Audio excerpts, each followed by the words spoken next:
Today we're taking a look at the most expensive Formex I think that they make. It's the most expensive one that I've ever seen, and that's saying a lot. It's Formex. Formex make micro independent watches that have a lot of specs, a lot of features. However, they aren't extremely expensive. Most of their watches come in under $3,000. The watch that was released yesterday, called the Arya, is now their most expensive watch. It's a completely new design, an integrated bracelet in grade 5 titanium with a micro-rotor automatic movement. In my opinion, this takes the brand to a completely new level that I did not expect. When I first saw this watch, it caught me off guard. So let's take a hands-on look at Formex's entry into luxury with the Arya. Where do I start with a watch like this? There's so much that I want to talk about. This is essentially Formex firing on all 8 cylinders. This is an integrated bracelet watch in grade 5 titanium. It's extremely thin. According to my calipers, it measures in at 6.9 millimeters thick. Now to give you some perspective here, I looked up the thicknesses of some very popular and some very expensive integrated bracelet watches. So we're going to start with Parmigiani and the Tonda. That is 7.8 millimeters thick. That gets a micro-rotor. This also gets a micro-rotor. The Tissot PRX, which is very popular, maybe not very expensive, 10.9 millimeters thick. That's actually being generous. It's a little bit thicker than that. The Christopher Ward 12, very popular in titanium. By the way, that's grade 2 titanium. This is grade 5 titanium. 8.9 millimeters thick. That gets a thin movement, the Sellita SW300. However, this is thinner. The Chapek Antarctique. That is a very good looking watch. Also a micro-rotor, 10 millimeters thick. Here's the one that comes the closest and actually beats this watch. It's the Bulgari Octo Finissimo, which is known for being a very thin integrated bracelet watch. That comes in at 6 millimeters thick. That is very, very close to what this is. The Octo Finissimo, also a micro-rotor movement. So that gives you a little bit of perspective of where this watch actually sits in the spectrum of integrated bracelet watches. I won't even talk about the Holy Trinity. All 3 of them are thicker than this watch. Now, thickness isn't the only thing that matters, but I wanted to point out something that this watch does very, very well. And you're getting a lot of character with that thinness. The dial is pretty interesting. It's inspired by nature, the movement of water, and you can see that in the dial. There's these areas that sort of look like water has manipulated the sand or soil or stone, really. I would say stone over years. There's these little grooves in between each one of the indices which are applied. I think that looks really good. And then you have a small seconds down at the 6 o'clock position. They went very simple with this dial, and I am very happy that they did this. They only put the Formex logo below the 12 o'clock, and that is it. The indices and hands are somewhat of a bronze color. You have very interesting hands. They are Formex hands, but a little bit different from what they have used in the past. And there is an orange colored loom. That would probably be my only complaint here, is that that's not going to be for everyone. If they use the cream colored loom, something a little bit lighter, maybe it would be more crowd pleasing. Although I may be wrong, this could be pretty crowd pleasing. It might end up being really well received. I really like it, but I'm not sure everyone will. The fact that it's loomed, I really like that. So you are getting a loomed dial here. This is a 40 millimeter watch. I measured 40.1 millimeters. You have a lug to lug of, I don't know, let's say it's like 50 millimeters, because this wears like a cuff, like a true integrated bracelet watch. So there is no end link here. It almost is like a cuff bracelet. As you can see, it doesn't really fold down very much. It gives you a little bit, but not all the way, as you can see. But with that being said, it doesn't wear huge. It doesn't wear small. It definitely doesn't wear like a 40 millimeter watch. I could pull it off. It wears like a 41 millimeter in my opinion, maybe even a little bit bigger than that, but I don't think it's terrible. I like a watch like this. Some people may not. Again, hopefully in the future they come out with a much smaller size, which I think would work for people with much smaller wrists. The crown is small because the watch is so thin, 6.9 millimeters thick. When you turn this on its side, it looks like a quartz watch. There are quartz watches that are thicker than this watch. In fact, I believe that the Tissot PRX is thicker than this watch in quartz form. But hands down, my favorite thing about this watch is the bracelet. I really love the dial, but the bracelet is exquisite. Look at how beautiful this bracelet is. First off, everything is grade 5 titanium. Like I mentioned at the beginning, you're getting polishing, brushing. It feels perfect in hand. I mean, the finishing here is top notch.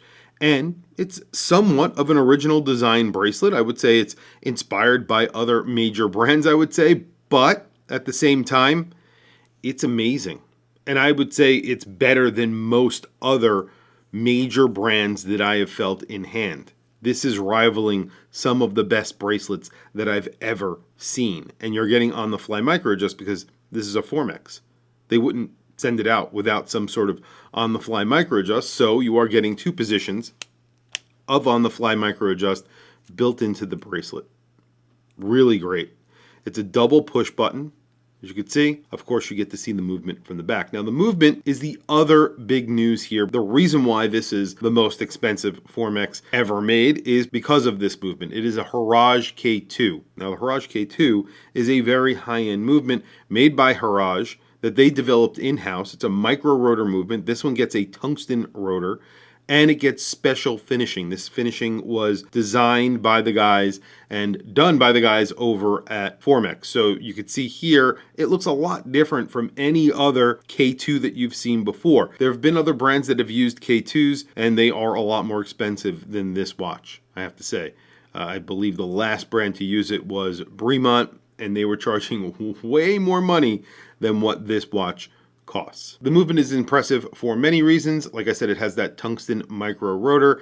It's extremely thin, and that's the reason why this watch is so thin. You have a silicone regulating system, including the hairspring, escapement wheel, and the pallet fork. Anti-magnetic and very efficient. One of the things that they demonstrated at the launch, because I was actually at the launch for this watch, was their flexible gear train pinion. It's essentially them trying to eliminate that wobble that you see in the seconds hand when you set the time. If you've ever set the time on an 8 series Miyota movement, you know exactly what I'm talking about. Sometimes an 8 series Miyota movement can jump ahead 3 seconds and back 5 seconds when you're setting the time. So what they have done is essentially eliminate that. There is a gear that they've invented that interacts with another gear that reduces the amount of wobble. And essentially, when you set the time on this, there is no wobble whatsoever. And I will show you that very close up in video. And last, it's beautifully finished. Even the movement is beautifully finished.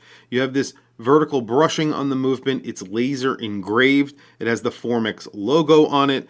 And there's hand beveling done on the bridges, which is pretty amazing considering the price, considering what you're getting here, and considering that this is a Formex and it's their first time going this high end. They went all the way. And finally, it's chronometer certified as well. Speaking of chronometer certified, I have my chronometer certified reef on today from Formex. This is a watch that I've really loved wearing over the years, and I think it's just a really good looking watch. This is on the larger side as well. Originally, I would have considered this their integrated bracelet watch, but now no longer. Obviously, this is no longer considered their integrated bracelet watch.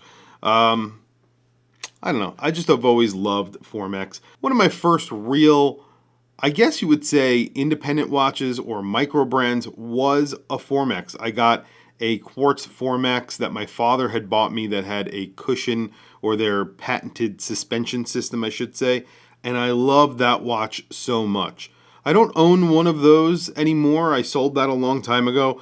I always look at them on eBay and think about buying another, but right now I have this in my collection and I love it. And there is the Formex Arya on my 7.5 inch wrist. Like I said, this is a 40 millimeter watch, but you could see it does wear larger on wrist. There are, I would say, two reasons for that. Number one, it's an integrated bracelet watch, which immediately will wear larger. Number two, it's very thin and it has a very thin bezel.